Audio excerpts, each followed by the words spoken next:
Hey, what's up, guys? I'm back again with another video. And in today's video, I'm making a video to discuss what is my favorite and what do I prefer over the other, which those two shows are, of course, Lego Chima and Lego Nexo Knights. So, pretty much, let's get into it. So, I posted a lot of Nexo Knights content on the channel, and I know it's kind of making it seem like I prefer Nexo Knights more than I prefer Chima, but in this video, I'll tell you that's not the case.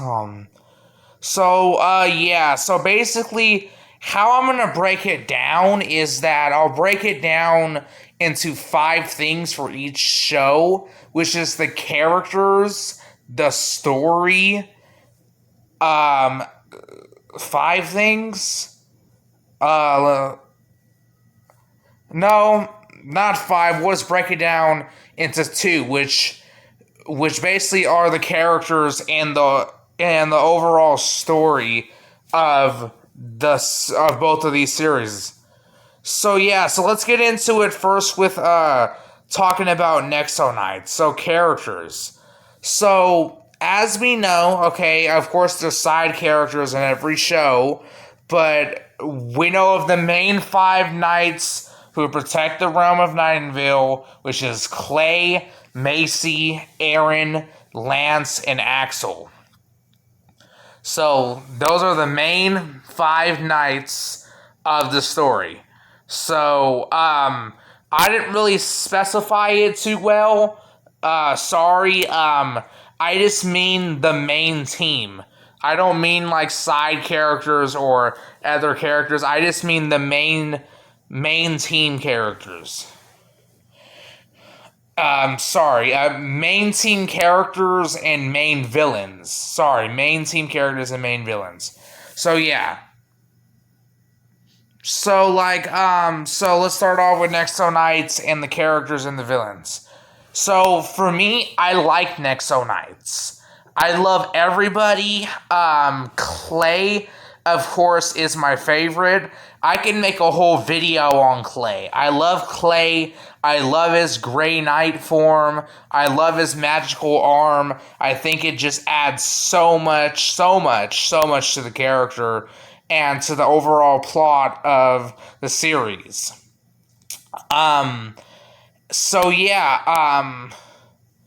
Clay's really cool. I like Clay like I like Lloyd. He has a lot of character development, more than any other pretty much character in the series. So that's why I like Clay the most. All the other knights are cool. Macy, Axel, Aaron, Lance. All of them, they're cool. I mean, I don't really have anything to say anything bad about them. I like the main knights team.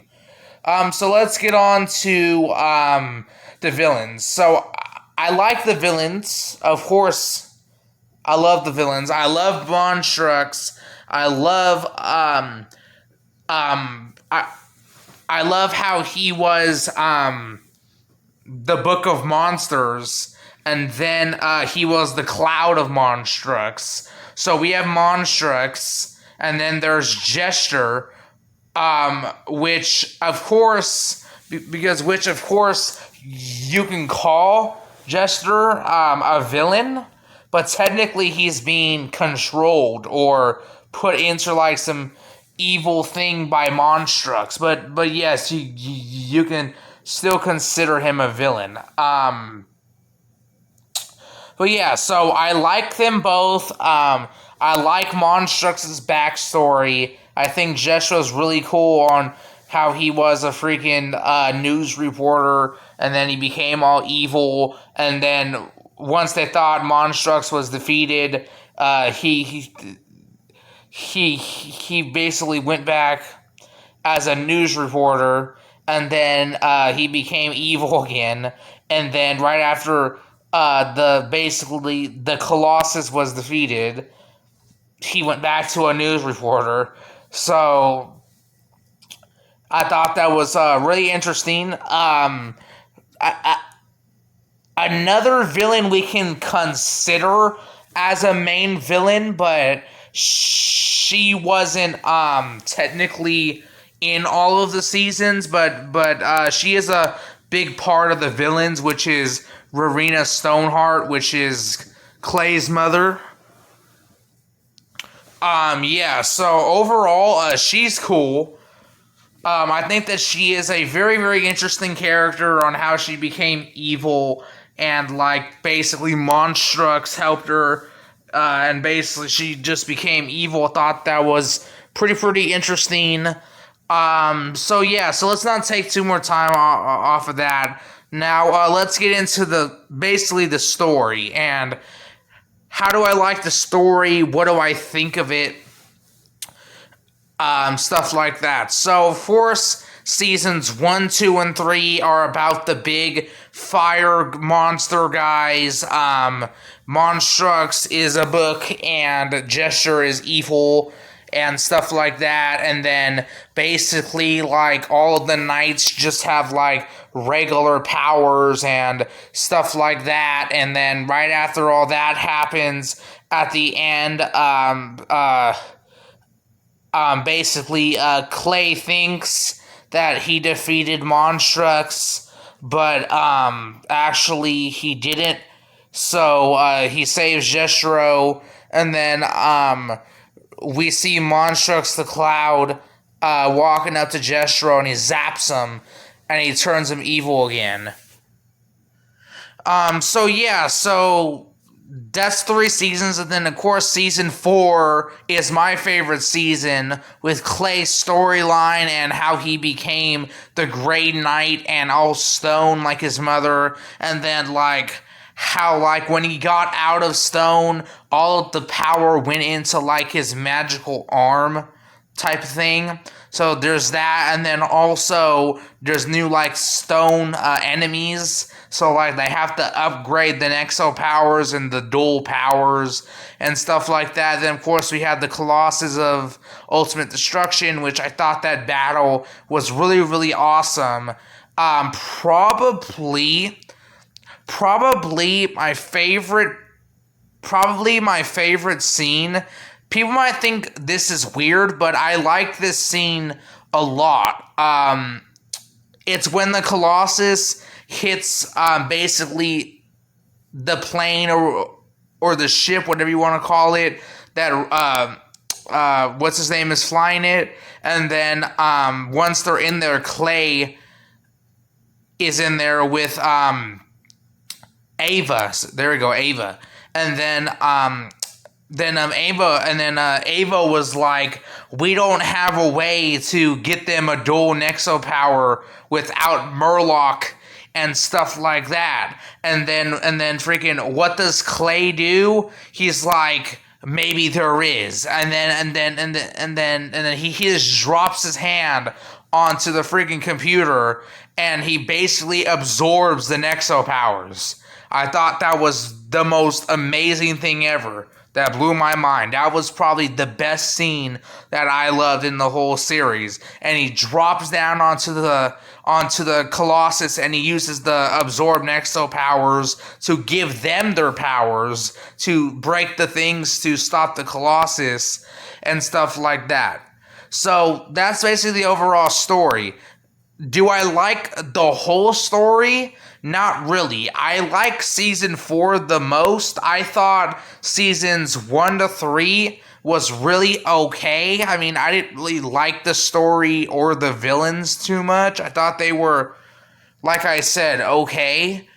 But yeah, so I would like Nexo Knights more. Sorry.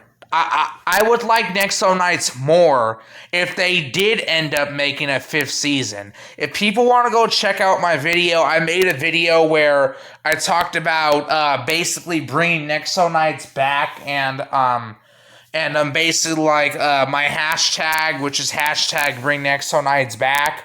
A lot of people seem to like that video a lot. And I really did like to enjoy it. I pretty much discussed there that there was actually going to be a fifth season, but they ended up not making it because they didn't have a lot of money to make it. Like, they didn't have revenue to create that new season. So basically, what I'm saying is that I would like Nexo Knights a lot more if they did have that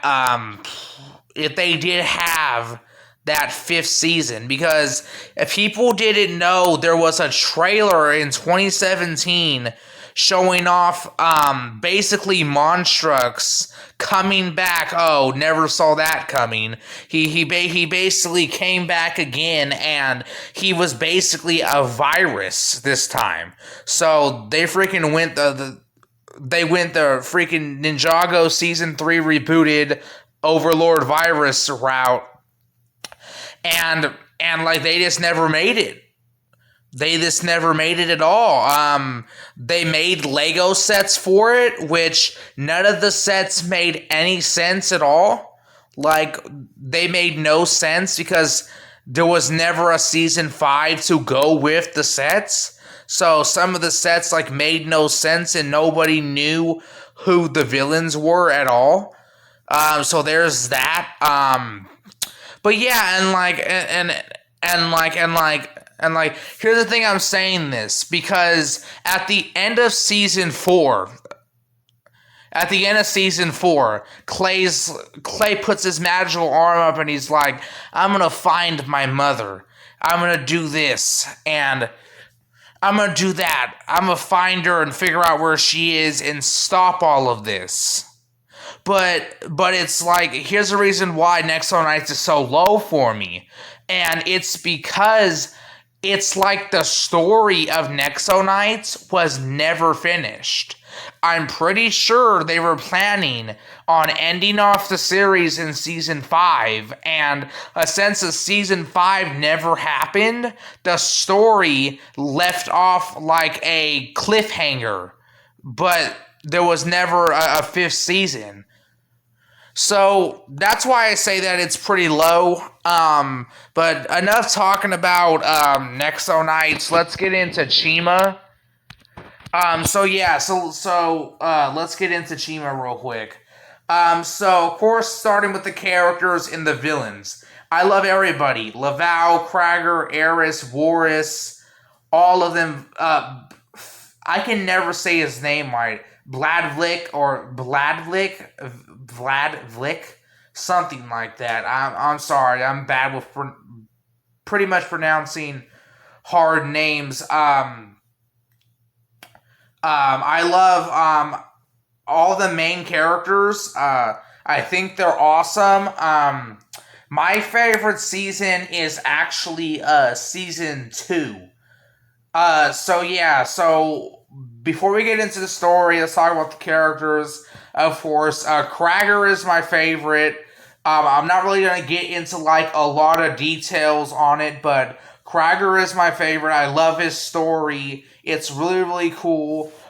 I love the rest of the cast and basically all that and basically all the rest of the characters. Going on to the villains, there's a lot of villains throughout it. So, of course, in season 1, technically Krager was the main villain.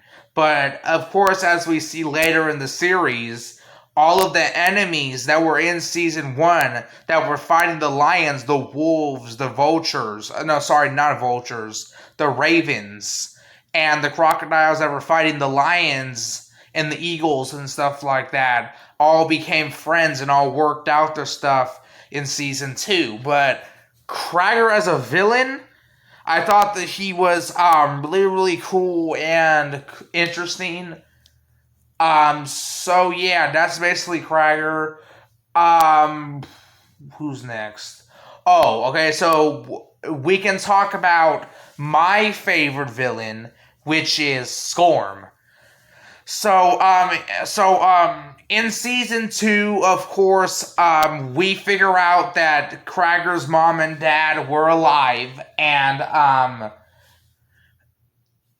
pretty much when people dropped basically dropped the chi orbs into the gorge of eternal depth, it basically turned regular scorpions and spiders into like these mutated characters, which became the villains of pretty much Chima season 2.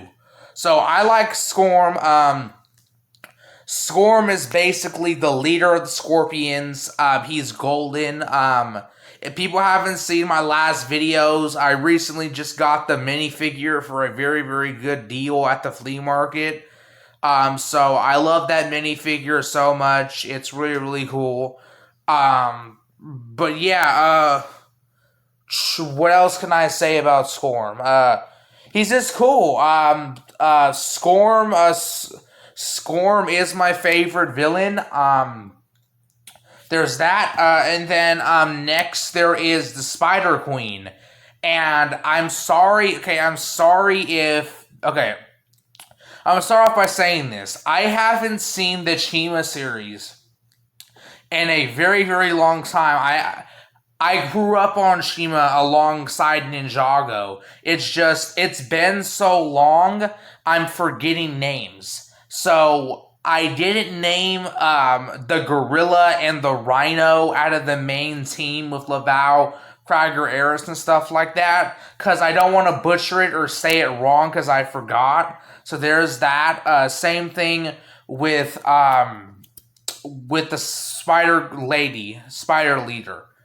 I think that she's cool. I don't really think there's anything wrong with the character.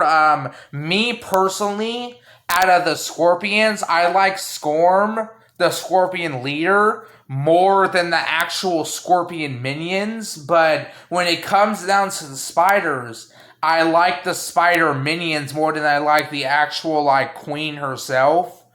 So I think that she is really, really cool. Nothing really bad to say about her. And then, of course, we get into season 3, and then we have the main villain, of course, which is Sir Fangar, and then there's vultures, and there's ice bears, and there's saber-tooth tigers, and stuff like that. I think that they are really, really cool. And all of those basically clans or species I thought was really, really interesting, and a really, really... Oh, sorry, I'm missing one. Mammoths, too. I forgot mammoths. So yeah, so there's mammoths. There's that. So basically, there's all that. What I think of Sir Fangar, I think Sir Fangar is a really, really cool villain. As we know, Sir Fangar is a really, really old fucking fossil, like, basically saber-tooth tiger, because he's been around for centuries. His body's just been preserved because he's been in ice. So there's that. So Sir Fangar is a really, really cool villain. I like him a lot. So now that we got done with the main characters and the main villains, let's get into the story. So basically, as we know, there was 3 seasons of Chima. First off was season 1, of course. As we know, there's Laval and Krager, and how Krager like accidentally was fighting Laval, and he accidentally dropped his parents into the gorge of eternal depth. And then right after that happened, pretty much the whole season is like best friends rivalry. And that's the thing that I like about Chima is that throughout season 1, best friends fight. Krager and Laval, as being best friends, they fight throughout the series. And then in the final episode, as we know, Laval fakes his death, and then Krager gets very, very sad.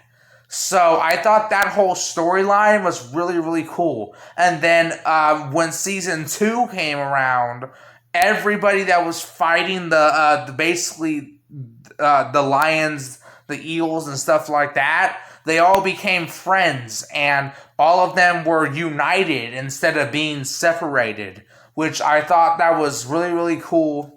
So yeah, so that was season 2, and then season 1. And then of course we see season 2 where it's all of the friends, and basically they gotta go on to some type of journey into the Darklands. Oh, I'm sorry, guys. Is it called the Darklands? I forgot. I don't. I haven't seen Chima in a while, but it's basically like that place where people don't want to go. Like people don't want to go near that place at all, with the plants and the green smoke and stuff like that. I'm pretty sure it's the Gorge, but I don't know. So basically, they go through there, they find some guy named Shadowwind, which actually turns out to be Lavertus, which is Laval's uncle, basically. And then right after that happens, they basically end up finding Krieger's parents, and then basically they, sorry. From the beginning, okay, they see the bats. Oh, that's the ones I forgot to say. Okay, so there's bats, spiders, and scorpions. I forgot to say that. I like the bats. I forgot. I'm sorry. I think the bats are cool. My bad. But yeah, so the bats, the spiders, and the scorpions are stealing the chi. So basically, so right after that happens, of course, all the spiders, scorpions, and bats take the legend beasts, and they have to go basically go to basically the gorge or whatever to save them. So basically throughout that, they try to save the legend beast. They find Shadowwind, which is of course Lavertus, and then they end up finding their parents, and then all of the scorpions, bats, and spiders. They all fight this and that, and then basically right after that happens, all of them all of them get all their legend beasts. Basically, Laval saves him, and then they basically leave. And then right after that happens, Laval gives Scorm a thing of chi. And this is why I like Scorm. This is why I tell you guys I like Scorm. Because Scorm is the reason why Sir Fangar got released. It's all Scorm's fault. And I thought that was a big part of the story, because basically they say that it's Laval's fault because Laval gave Scorm the orb of chi, but technically Scorn threw it down there. So I mean, who knows? But yeah, so that's the end of the course season 3. All of the ice people, the bears, the ravens. Sorry, not the ravens. The vultures, the mammoths, the ice bears, the saber-tooth tiger, Sir Fangar, all wake up, and then the whole fire chi and the ancient fire wings and all that, and then the ancient fire birds, and basically how Eris is part of their race and stuff like that, and then pretty much Flinks saves the day and then turns everything beautiful and good again, and that's the end of Chima. And here's why I say this. Here's why I say that I think Chima was more complete than Nexo Knights was, because Chima, because here's the thing. I didn't think Chima was actually thinking about having a 4th season. They might have been thinking about having another season for Chima, but I don't think it ever really came into play, We knew that we were getting a 5th season of Nexo Knights. It just never happened because of not a lot of money. So this comes down to my conclusion. What do I prefer? Nexo Knights or Chima? And that's a simple answer. I prefer Chima more. So I hope you guys can enjoy this video. This is my full analysis on why I prefer Chima over Nexo Knights a lot more. Because I like the characters more in Chima. I like the story. I like the villains. Nexo Knights, on the other hand, I only like a certain amount of the villains.